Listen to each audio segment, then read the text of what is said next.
com Deus, com os homens, com a natureza, com a criação, com todas as coisas de uma maneira mais limpa das intervenções de um cotidiano que possa se fazer cheio de demandas. Então, é isso que o dia do Senhor significa.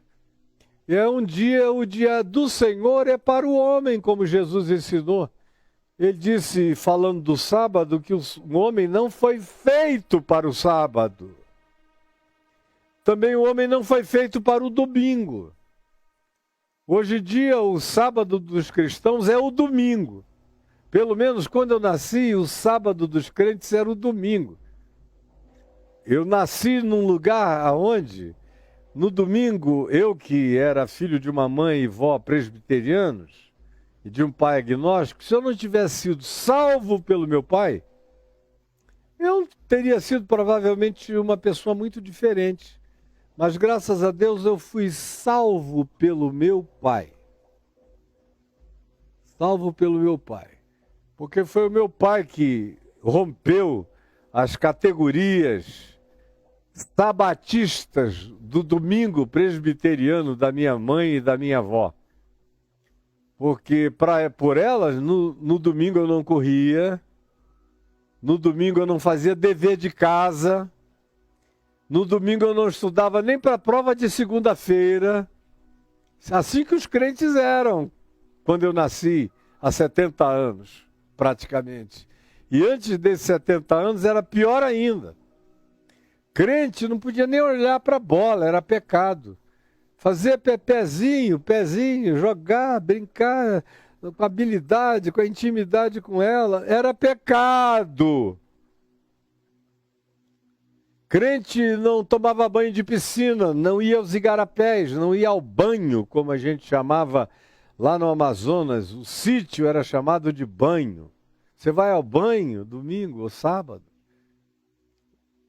Crente não fazia nada disso, era um dia mórbido, onde você ia domingo cedo à escola dominical, voltava para casa, comia, tirava uma soneca, se tirava, voltava correndo para a igreja. Era um dia que você passava, se possível, e quando tinha almoço na igreja, nem para casa você voltava.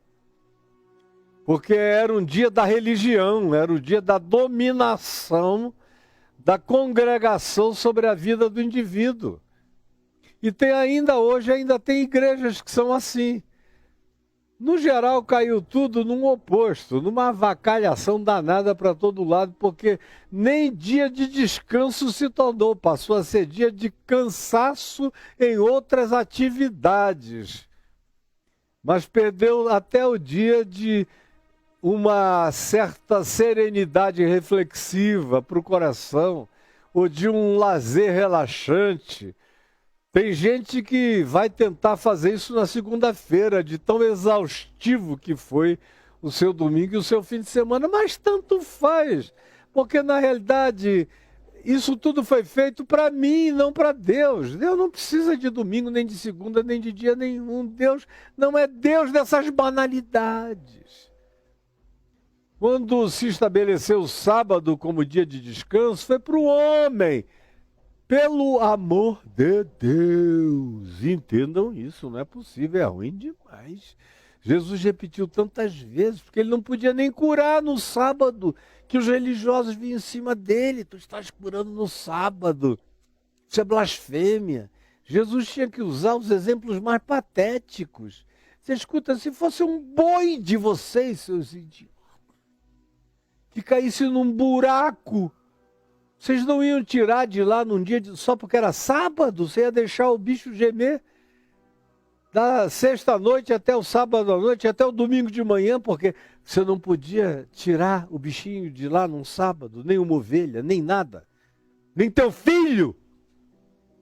É patético demais, é irante. E aí ele diz, o sábado foi dado não para que vocês sirvam o sábado foi dado para servir a vocês. O sábado, o homem não foi feito para o sábado. O sábado foi feito para o homem. Assim como depois os cristãos trocaram o seu sábado pelo domingo, o domingo não foi feito para o culto. O culto é de manhã, de tarde, de noite, é em espírito, em verdade, é orando sem cessar, é cultuando o tempo todo, e é cultuando vivendo, é cultuando sorrindo, é cultuando chorando, é cultuando alegre, é cultuando amando, é cultuando fazendo amor com quem você ama, é cultuando jejuando, é cultuando orando, é cultuando brincando, é cultuando nadando, é cultuando na aguinha quente, é cultuando na água gelada, é cultuando vivendo. Com alegria e gratidão para Deus. Foi feito para o homem e não o homem para o dia. Todos os dias foram feitos para o homem e não o homem para os dias. É o que Jesus está ensinando. E a inversão desse significado corrompe a nossa cognitividade, a nossa saúde emocional, interpretativa, corrompe as nossas atividades, o nosso cotidiano, mexe e altera com a nossa mente, muda toda a nossa consciência, faz a gente se tornar um ente diminutivo, mediocrizado, horroroso. Não brinque com esses detalhes, eles têm importância significativa no que diz respeito a determinar que tipo de pessoa você será. Como outro dia eu estava vendo um amigo muito amado, abrindo o coração num púlpito. Eu vou falar porque ele falou publicamente na internet, e eu estava lá com ele. Ele falando da tristeza que às vezes ele sente de ter chegado, ele tem a minha idade exatamente, nós somos contemporâneos de ano de nascimento, e ele dizendo, eu cresci dentro da igreja e cheguei aqui há quase 70 anos e não sei dançar. E ele falou isso genuinamente, com uma profunda sinceridade. Eu não sei dançar, porque eu fui proibido de dançar todos os dias da minha vida. Depois eu, que já era de igreja, me tornei vocacionado de igreja, depois pastor de igreja, aí é que eu cheguei à velhice sem dançar. E eu dei graças a Deus pelo meu pai que me salvou da religião. Porque meu pai me deixava dançar, jogar, brincar, correr, lutar, fazer qualquer coisa em qualquer dia, inclusive no domingo. E que foi o que me salvou, que normalizou a minha vida. Eu estou fazendo essa longa introdução para tentar dirimir na cabeça de algumas pessoas esse equívoco horroroso e que acaba também gerando atrofismos comportamentais, existenciais, tristes na vida de um monte de gente, quem sabe na sua. Fecha parênteses e vamos começar. Então, depois de nos ensinar sobre a espiritualidade não plástica, seja ela em que dimensão seja no dar ajuda, no dispor de dinheiro, no socorrer pessoas, no ofertar, enfim, quando eu pego o produto do meu suor, porque a oferta é isso, é o trabalho transformado em gratidão. A oferta que você dá num templo ou numa obra social, ou socorrendo o pobre, o necessitado, o aflito, o carente, ou ajudando um trabalho genuíno, sincero, de pregação, de expansão do Evangelho, ou de manutenção de um lugar útil,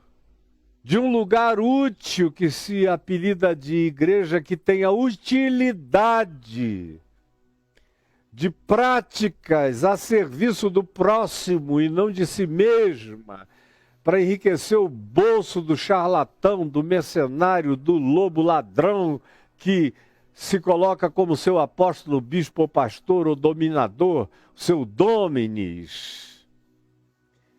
Então, o ato de ofertar, Jesus ensinou como sair da plasticidade mentirosa disso que a maioria pratica com cheiro de plástico da Estrela de bonecas, ou da antiga Troll de bonecas.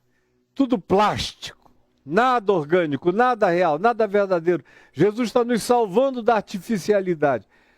Aí ele nos salva da artificialidade na mecanicidade da oração. Está salvando a nossa vida da religiosidade mecânica e projetando-a para a espiritualidade sincera, para um ser em espírito e em verdade na presença de Deus. E agora, de acordo com o texto de Lucas no capítulo 11, versos 2, 3 e 4, naquele ambiente de Lucas, se diz o seguinte, que estando Jesus orando, os seus discípulos vieram a ele e disseram, Senhor, ensina-nos também a orar, como João o Batista ensinou aos seus discípulos. Ensina-nos a nós. Queremos aprender contigo como nós devemos orar. O que eles estão dizendo, e aqui no ambiente de Mateus, tem a ver diretamente com o contexto anterior, que é esse do verso 7, e orando, não useis, eu expliquei palavra por palavra, quarta-feira, não useis de vãs repetições, como fazem os alienados, que não sabem nada na sua ignorância absoluta. Eles só praticam os ritos ensinados mecanicamente, mas não sabem nada. E pensam que Deus é um Deus que vai se vergar diante do cansaço das repetições feitas por nós. Porque eles é que presumem que é pelo seu muito falar, repetir a mesma coisa, rezar. Terços, rosários, semanas de oração ininterrupta de um tema, novenas, são 3 meses, ou sacrifícios. Eles pensam que é assim, mas não é. Não vos assemelheis, pois, a eles. Jesus está dizendo, não façam isso. Aí você vai lá para a Universal ou para qualquer outro lugar para fazer justamente o que Jesus disse. Não façam. Não façam. Quem quer que vocês façam isso todo dia, voltem todo dia, é o dono do lugar. Porque o dinheiro vai para o bolso dele. Deus nunca viu a tua grana. Como ele não está procurando a grana de ninguém. Ele não precisa de nada, ele é o dono do ouro e da prata. Tudo que Deus não precisa é de dinheiro. Quem precisa de dinheiro sou eu. Quem precisa de dinheiro é o trabalho que eu faço. Se o meu trabalho é sincero e eu o faço para Deus, na promoção, divulgação do Evangelho e no socorro aos pobres e necessitados, aleluia! Esse é o trabalho, esse é o gasofilácio onde Deus recebe ofertas. É na carência do próximo, do órfão, do necessitado, é na divulgação e proclamação do Evangelho sincero, honesto e verdadeiro no mundo. Mas não é para enriquecer o bolso de ninguém, de modo algum, como a maioria de vocês faz, e ainda vão para casa dizendo que deram para Deus. Deram para Deus nada, deram para o Deus deste mundo, deram para o diabo no bolso do pastor. Forte, mais do que forte, eu quero que fosse e seja estrondoso, arrombante, insuportável. Quem me dera a insuportabilidade alcançasse o coração enganado e que se conforma com a mentira na vida da maioria de muitos de vocês. Aí Jesus diz, não vos assemelheis, pois, a eles, porque o vosso Deus, que também é o vosso Pai, vocês têm um Deus que é Pai, um Pai que é o vosso Deus, sabe que tendes necessidade. Antes que lhe peçais, aí eu disse a vocês, a gente ora, é para nós mesmos não esquecermos a nossa oração. E de que ela foi posta com fé na presença de Deus, e na presença de Deus não precisa haver repetição. O Senhor teu Deus não dormita nem dorme, não se cansa nem se fatiga. Não é um desmemoriado, idiotado, displicente. Não é como teu pai foi, que esqueceu de ti. Não é como o teu trauma estabeleceu, que a figura paterna seja. Não. Esse é um pai eterno. Eu tive um pai maravilhoso. Foi uma das melhores bênçãos que eu tive. Foi ter um pai que, humanamente falando, parecia com Deus na sua prática paterna, no seu cuidado paterno. Um pai que eu nunca precisei repetir nada, porque ele nunca me disse: ô meu filho, desculpa, aquela coisa que você me pediu com tanta importância, eu esqueci. Eu não tenho essa memória dele. Ele nunca esqueceu de nada que eu falei e pedi a ele, e eu também não fui um homem de viver pedindo muitas coisas. Nem uma criança de pedir muitas coisas. O que eu pedia, ele ouvia, e ele às vezes se antecipava. Tantas vezes ele chegou e disse: eu trouxe isso para você. Eu digo: era tudo que eu queria. Ele falou: eu notei. E ele não era Deus, mas era como um pai, Deus Pai, na relatividade dele para mim. E me inspirou de maneira absoluta, infinita, e sem qualquer relatividade, a minha confiança no Deus que é Pai, no Pai que é Deus. E bem-aventurado seja você, se apesar do pai terrível que você teve, você não confundir Deus o Pai com o teu pai mesquinho, que não servia nem para ser gente, nem homem. Guarda isso no coração e não misture o seu trauma paterno com o amor divino, que não traumatiza ninguém. Aí Jesus, nesse ambiente, dizendo: e não sejais assim, ele ensina como eu devo ser na minha oração, que não é algo para ser rezado, nem repetido. Não tem nada mais patético do que o Pai Nosso como reza. Você vê, por exemplo, as pessoas vão a uma confissão. Aí o confessor do confessionário diz, de acordo com o teu pecado, para você orar tantos Pai Nossos, aí uma outra oração, dependendo do lugar, tantas Ave-Marias, tanto isso, tanto aquilo. Te dá lá uma alquimia de preces para você repetir centenas de vezes para ser perdoado. Como pagamento, como cobertura, como propiciação, como repetição recorrente para dizer: o senhor está vendo como eu não esqueci do meu pecado, do meu pecado, do meu pecado, e tasca Pai Nosso em cima. Nada podia ser mais contraditório do que isso, Jesus dizer: não sejam repetitivos, não sejam como os alienados, não façam isso, não se assemelhem a isso. E aí a gente vai e faz exatamente a mesma coisa em nome de Jesus. Com o Pai Nosso. Aí eu não sei quantos Pai Nossos. Pai Nosso, Pai Nosso, Pai Nosso, Pai Nosso. Eu fico vendo esses ritos de exorcismo. Especialmente os da Igreja Católica, os do cristianismo em geral, quase todos eles, com exceção do pentecostal, que não tem Pai Nosso, só tem a gritaria e palavrão. Seu canalha, demônio estúpido, safado, sai daí, deixa esse corpo. Enfim, também o que o Evangelho manda não fazer. Até o diabo a gente tem que aprender a tratar em Cristo Jesus. Como eu já falei dezenas de vezes antes. Mas não tem nada mais patético do que você ver a oração que o Senhor nos ensinou transformada numa reza. Em vãs repetições. Que Deus não ouve. Até porque o Pai Nosso não é uma coisa para ser orada, é uma oração para ser vivida. É uma oração para ser praticada.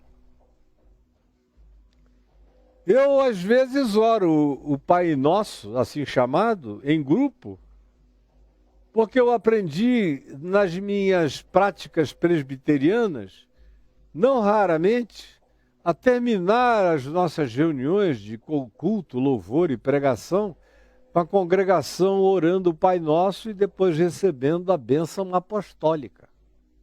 Ou antes da ceia do Senhor, ou depois, mas uma única vez, e num momento de liturgia solene. Agora, no meu cotidiano, eu não me lembro jamais de ter me ajoelhado e orado o Pai Nosso como oração. Me ajoelhado e orado, Pai Nosso que estás nos céus. Eu, Caio Fábio de Araújo Filho, não tenho uma única memória de ter me ajoelhado e orado o Pai Nosso. Eu ando o Pai Nosso. Aí eu ando. Eu penso o Pai Nosso o tempo todo, de dia e de noite, porque ele faz parte de cada movimento da minha vida. E vocês vão ver isso aqui esta semana. Como a dinâmica do Pai Nosso é um passo depois do outro na completude de todos os significados e de todas as significações e de todos os atos significantes da minha existência. Aí Jesus, atendendo a esse pedido feito em Lucas, aqui em Mateus, é uma sequência que completa a lógica do não useis de vãs repetições, mas quando orardes, tem aqui o início com um portanto. Esse portanto relaciona o que Jesus vai dizer agora ao que ele tinha dito antes. Porque eu disse a vocês para não usarem de vãs repetições como os ignorantes, que pensam que é pela repetição que o Pai ouve. Não façam assim, não se assemelhem a isto. Porque o vosso Pai e é Deus, e o vosso Deus é Pai, e Ele sabe antes que vocês saibam o que precisam. Portanto, sendo assim, por causa disso, preste atenção pelo amor de Jesus, por causa disso, Ele diz, orareis assim. E não é repetireis, orareis assim, significando a espiritualidade de vocês terá essa consciência, essa consistência, esse conteúdo, esse significado, esse entendimento. É para ser vivido nessa prática.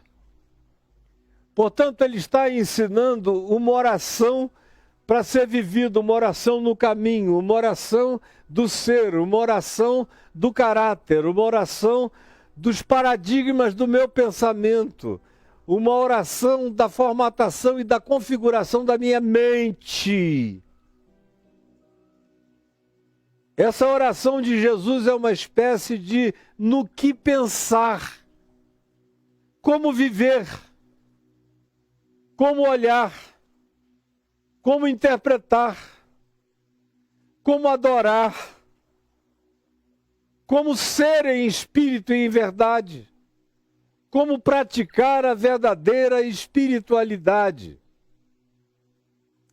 E é uma oração que tem uma divisão natural nela, muito instintual, aonde nas primeiras manifestações, nas primeiras evocações da oração, eu me dirijo à dimensão sublime.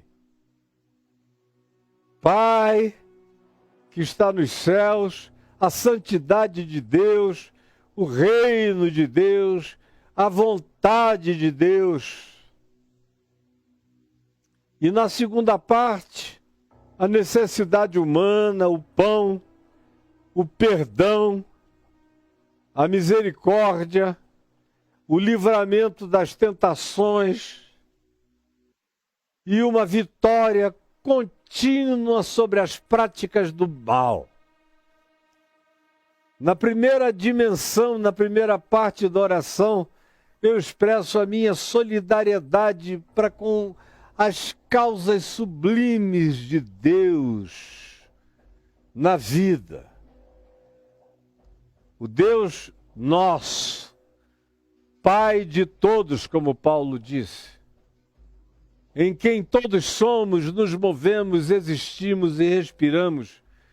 Pai de todos, como diz Tiago, Pai dos Espíritos, Pai nosso, como Jesus ensina aqui. E aí eu olho para os céus e digo as coisas que eu digo que eu quero que se manifestem como realidades sublimes imediatas na minha vida, e elas só podem se manifestar não nas regiões abstratas dos lugares celestiais, mas nas manifestações substantivas e concretas das práticas da minha vida. Portanto, ao orardes, vós orareis assim: Pai nosso, Abba, de todos nós, Paizinho de todos nós. Começa com essa invocação, que no nosso caso, como Deus me habita, é uma evocação. Eu invoco a Deus quando eu estou buscando, mas eu já fui achado. Eu já fui alcançado. Deus em mim não é uma invocação. Deus em mim é uma evocação. Eu evoco Deus em mim. Eu me lembro de Deus em mim.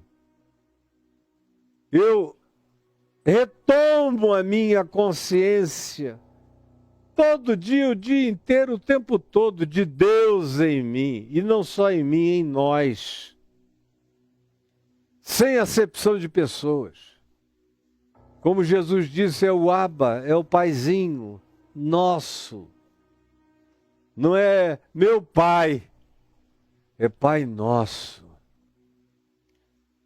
Eu tenho a prerrogativa de dizer meu Pai, Pai, e de falar com Ele, Pai, e de expressar o meu sentimento pessoal das entranhas do meu ser, chamando-o de Pai na presença dele.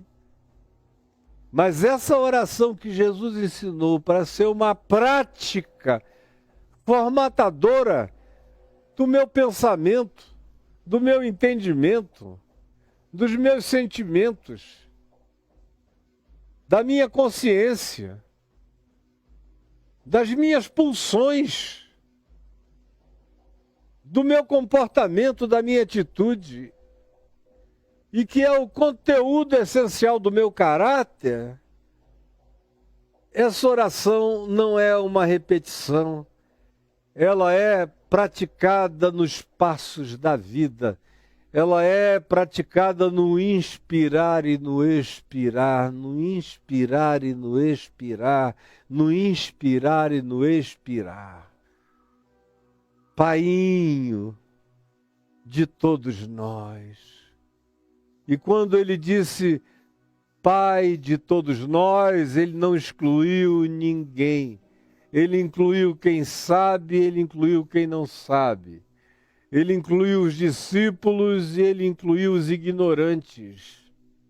Ele incluiu os que tiveram lampejos e percepções e ele incluiu os que ainda tateiam sem saber de nada. Eu invoco a Deus como Pai e Deus meu, por mim e por todos. Quando eu digo Pai Nosso, eu me coloco naquele lugar de sacerdócio invocativo por mim e pelo mundo, por todos os seres humanos. A minha oração do Pai Nosso não é minha. Eu oro o Pai Nosso pelo universo, pela terra, por tudo, pelo cosmos. Porque essa é uma oração cósmica. Primeiro porque eu estou falando de Deus, que é transcósmico, que está para além de todos os cosmos, de todas as referências, que é aquele que nunca foi visto nem será visto, que é indisponível ao acesso da presunção, da busca das mãos que querem gudunhá-lo em algum lugar, em algum ambiente, ou aprisioná-lo em algum sagrado, em algum container de religião. Está para além de tudo e de todos, mas está junto de tudo e de todos. Está em tudo e está em todos, mas não é domínio de ninguém. Está em tudo e está em todos, mas não é domínio de ninguém. Por isso é Pai nosso. Pai do meu privilégio de saber. E Pai daqueles que ainda não tiveram o privilégio de compreender, de acessar, de tomar posse, de provar, de experimentar o benefício. E eu estou aqui para tentar também fazer esse benefício que é meu se estender para o máximo de nós todos. E quando eu digo Pai Nosso, eu não estou falando para um grupo de pessoas que frequentam uma congregação. Na cabeça de Jesus isso não existia. Ele está sentado num monte verde, na Galileia, com um grupo de discípulos e uma multidão que seguia crescendo em volta. Ninguém tinha sido batizado. Você não ouve dizer, então, Jesus batizou a Pedro, Jesus batizou a André. Você sabe quando foi que Jesus batizou a João, a Judas, a Tadeu, a Bartolomeu, a Tomé, a Judas Iscariotes? Quando foi? Os evangelhos acham isso tão importante que ninguém narra nada sobre isso. Nenhum dos evangelhos. Então Jesus disse, faça uma fila indiana que hoje é o dia do batismo. Quando foi isso? Em Jesus, no evangelho, nem isso. Por isso não tinha ninguém para ser dito como separado. Não, esses aqui ele falou para os que já estavam ali com ele, que já eram os batizados, os membros. Jesus não tem membro. O membro de Jesus é quem se faz membro da seiva da videira. É quem assimila a palavra, é quem bebe a palavra, é quem sorve a palavra, é quem vive por meio dessa seiva de Deus no ser. Esse é o membro, é ramo. Não é nada do que você aprendeu nesses quase 2000 anos de perversão do Evangelho. Vocês creem numa plasticidade das mais nojentamente pervertidas que foi ensinada a vocês. Tem nada a ver com Jesus. Preste atenção no que eu ensino e confira no Evangelho e veja se o que Jesus ensinou tem alguma coisa a ver com o que você pratica. O Pai é nosso. E não é o nosso circunscrito à minha congregação, à tua, nem aos cristãos, nem ao cristianismo. É Pai de todos, como diz Paulo aos Efésios. É Pai de todos, está em todos. Age por meio de todos, os que querem, os que não querem, os que sabem, os que não sabem. Ele está sobre todos. Goste você disso ou não. Digam aos seus teólogos que isso é heresia ou não. Eles vão ter que dizer isso um dia na cara da verdade do Deus Santo. Que eles não consideraram que Deus era o Pai de todos porque a teologia deles ensinou que não era. Eles é que vão ter que viver com as consequências dessas presunções diabólicas que eles enfiam na mente e no coração de vocês. Desculpem a franqueza, eu não estou com delicinhas no meu coração para apresentar a nenhum de vocês.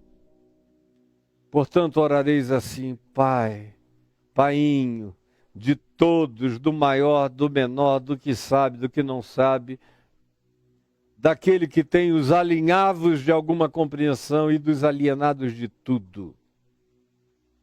Ainda assim, Ele é Pai de todos. Pai nosso. E quando eu digo Painho nosso, eu estou dizendo nosso de verdade. O que muda completamente o meu olhar é a minha interpretação da humanidade. Me obriga a olhar para trás, a olhar em todas as direções. E a olhar para cima. Porque Paulo vai dizer, Pai de toda a família de quem toma o nome, preste atenção, Paulo diz isso aos Efésios, de quem toma o nome toda a família, tanto na terra quanto nos céus, Pai dos anjos, dos principados e potestades, da grande nuvem de testemunha, da igreja dos primogênitos arrolados dos céus, dos trilhões e trilhões e quaquilhões de criaturas que o Apocalipse nos descreve, números inumeráveis de gente dizendo digno é o Cordeiro. De pessoas, de pessoalidades, de identidades, de naturezas, de energias, de criações, de consistências diferentes, todos adorando o mesmo Paim, em espírito e em verdade. Aí quando eu digo Pai Nosso, tem que morrer dentro de mim todo tipo de diferenciação. Como hoje eu postei, eu não sei se o Caio ali dentro conseguiria pegar o meu Instagram e postá-lo para vocês verem. Eu postei um post da deputada Carla Zambelli. Ela pega uma águia, sim, aquela águia americana mesmo, com todo o perfil das águias americanas, e bora com aquela asa poderosa, é uma das águias mais poderosas da Terra, com aquelas garras, com a bandeira de Israel numa asa e a bandeira americana de outra asa, vindo com as suas garras sobre Gaza. Porque o cristianismo acha que Deus é deles, é uma prerrogativa deles, é uma propriedade deles, é um Deus propriedade do cristianismo, especialmente americano. E que, mesmo rejeitado pelos judeus, dá uma predileção absolutamente superior e especial a quem quer que tenha nascido com DNA judaico. E eles nem sabem que, se é uma questão de DNA, os palestinos têm o mesmo DNA dos judeus. Com a diferença só de mãe, mas o pai é o mesmo. É como se meu pai tivesse tido um filho antes de mim, chamado Ismael, com uma mulher, e depois eu tivesse nascido, filho da dona Laci, que ele botou o nome de Caio. E eu odiasse o outro só porque era filho de uma outra mãe. E conseguisse viver quase 4.000 anos com ódio do outro. E fizesse disso uma ideologia. Fizesse disso religião. E fizesse disso tudo que se fez disso. E aí ainda há quem ache que existe uma diferenciação, que quando a gente diz Pai Nosso, a gente não está incluindo todos os seres humanos. Os palestinos. Se a questão tem a ver com o DNA de Abraão, o palestino tem que estar mais do que dentro, no ninho dessa oração. No ninho dessa oração. Eu não estou entendendo nada do que você me falou, Gabiru, fala alto. O que eu pedi está o quê? Ah, está ali no canto, agora é que eu vi que está no canto da tela. Está ali o post. Eu queria que ele tivesse posto em tudo, me coberto, para todo mundo ver com clareza. Mas se não dá, já está bom assim, já ilustra. Botei lá no meu Instagram com um texto. Porque esse é o espírito da perversidade. É o Pai Nosso só daqueles que eu gosto. É um Pai Nosso pagão. É um Pai Nosso incrédulo. É um Pai Nosso abominável. É um Pai Nosso de alguns. Não é de nós todos. De modo nenhum. Mas Jesus, e é com ele que eu oro, não com a Carla Zambelli, nem com os crentes norte-americanos, nem com os crentes brasileiros, nem com o cristianismo, é Pai Nosso. É Pai até de gente no cristianismo, até da gente, até das nossas presunções e presunçosos que somos. Pai de muçulmanos, Pai de budistas, Pai de confucionistas, Pai de ateus, Pai de agnósticos, Pai Nosso. Se esse Deus não puder ser Deus de quem o reconhece e de quem não o reconhece, eu digo na cara dele que ele não é Deus. Porque eu sou pai dos filhos que me reconhecem e dos filhos que não me reconhecem. Se eu estivesse, graças a Deus, todos os meus filhos me reconhecem como pai. Mas se eu tivesse algum filho que não me reconhecesse como pai, era problema dele. Eu não deixaria de reconhecê-lo como meu filho e de ser pai para ele e de fazer bem a ele incondicionalmente. Não é possível que o meu coração finito, caído, pecador, pecaminoso e mau seja melhor do que o do Pai eterno, que é Pai nosso, que é Pai de todos. Eu digo isso com ira santa, porque é insuportável ver o que a religião faz na cabeça das pessoas, usando Deus contra os outros seres humanos. E só não tem o credo, só não tem a catequese, só não tem a peculiaridade espaço-temporal, político-econômico, geopolítica da catequese perversa da religião, só isso. Mas o Pai é de todos, está em todos, age por meio de todos, é Deus de todos. Pai nosso, Abba nosso que estás nos céus. E quando eu digo isso, como eu falei, a minha mente muda na interpretação da existência. As geopolíticas ficam mínimas. Vocês ficam chocados comigo quando eu digo que eu não tenho um pingo de patriotismo dentro de mim, você entendeu? Esse negócio de matar pelo Brasil ou morrer pelo Brasil, eu nasci sem isso dentro de mim. Porque meu pai também nasceu sem isso dentro dele. E o meu avô também nasceu sem isso dentro dele.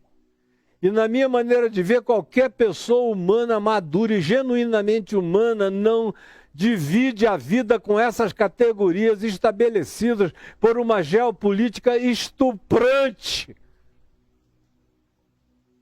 Se eu tivesse que ser patriota, eu teria que ser patriota dos tupis guaranis, dos povos que, inclusive, os precederam aqui, porque eles já fazem parte de uma sucessão milenar de outros povos que pré-habitaram essa terra antes deles e que foram vencidos por eles.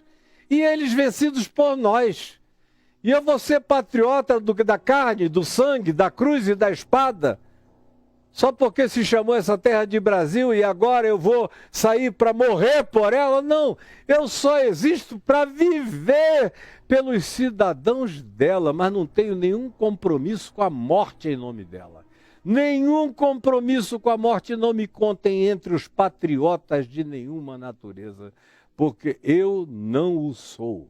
A minha pátria, como disse Paulo, que era judeu, mas se mostrou não patriota de terra nenhuma. E quando Jesus disse que Deus não é Deus de lugares, mas é para ser vivido em espírito, em verdade, em qualquer lugar.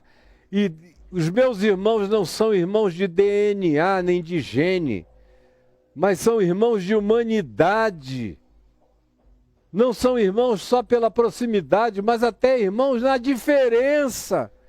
Irmãos, eventualmente até no antagonismo, são meus irmãos. E continuarão a ser, não é preciso que haja uniformidade nem homogeneidade, eles são meus irmãos. Porque o Pai que nos criou é um só e é o mesmo, e é por causa do Pai único que eu faço parte de uma irmandade universal e transversal, transversica, trans e multidimensional. A minha igreja não está só aqui. A minha igreja está nos céus e está na terra. É a igreja daqueles que tomam o nome dele tanto na terra quanto no céu, para além das fronteiras de qualquer ambiente sociopolítico, religioso, especialmente o cristianismo. Ele está respondendo orações em todos os lugares da terra. Como ele mesmo disse nos profetas do Velho Testamento, como Jesus diz, como os apóstolos dizem, você só não quis ver porque foi enviserado, você se transformou besta. tem alguém montando em você há muitos anos e você não enxerga nada que não lhe seja ordenado. Por isso é que a sua vida caiu nessa mediocrização espiritual horrorosa, tenebrosa. E é por isso que a palavra que eu digo em nome de Jesus se torna insuportável. Está dando coceira no teu ouvido, não está? Coçando para todo lado, esse herege, desgraçado, não sei o que e tal. Mas eu vou falar até você não suportar mais. Até você não aguentar mais. Tanto faz para mim. Não é a você que eu sirvo, nem é contigo que eu tenho qualquer compromisso. Eu tenho um compromisso que transcende ao teu prazer, ao teu desejo, ao teu capricho. É Pai Nosso. E quando eu entendo que o Pai é nosso, a minha interpretação política do mundo muda. A minha interpretação socioeconômica do mundo muda. A minha interpretação de compromisso, de vínculo humano, deixa de ser patriótico e passa a ser fraterno universal. Deixa de ser cultural e passa a ser transcultural. Deixa de ser exclusivo e passa a ser absolutamente inclusivo. Deixa de ser local e passa a ser translocalizável e transdimensional. Quando eu digo Pai Nosso, com consciência real, não como reza, mas com reflexão, ponderação, consciência, meditação, que me põe num caminho de transformação da minha mente, do meu entendimento, do meu olhar. Isso transforma, converte, altera, regenera, muda, recria, produz um regênesis em todo o meu ser. Fomenta a mente de Cristo em mim. Alimenta o pensar de Jesus e mimetiza o pensar de Jesus com a minha produção de pensamento pessoal, de modo que o meu pensamento pessoal vai sofrendo uma absorção pelo pensamento de Cristo Jesus. Porque para Jesus ele está orando a oração que ele orava. Ele está me ensinando a orar como ele via, como ele interpretava, como ele sentia, como ele praticava. Portanto, essa oração é a oração da mente de Cristo. Você quer ter a mente de Cristo? Aprenda a oração da mente de Cristo, do forjamento da mente de Jesus em mim. É isso que Paulo quer dizer quando ele diz que nós temos a mente de Cristo, só temos a mente de Cristo se aprendemos a ser esses macários. São os macários e só os macários, só os bem-aventurados ensinados por Jesus aqui em Mateus 5, é que conseguem fazer essa oração com consciência crescentemente dilatada. Do contrário, você vai ficar na sua reza evangélico, católico, cristão, até morrer na sua ignorância. E é de ignorância que você vai morrer. Pai nosso, Pai de todos. E aí, eu aconselharia uma leitura imediata da carta de Paulo aos Efésios, para você dilatar, para você tirar essa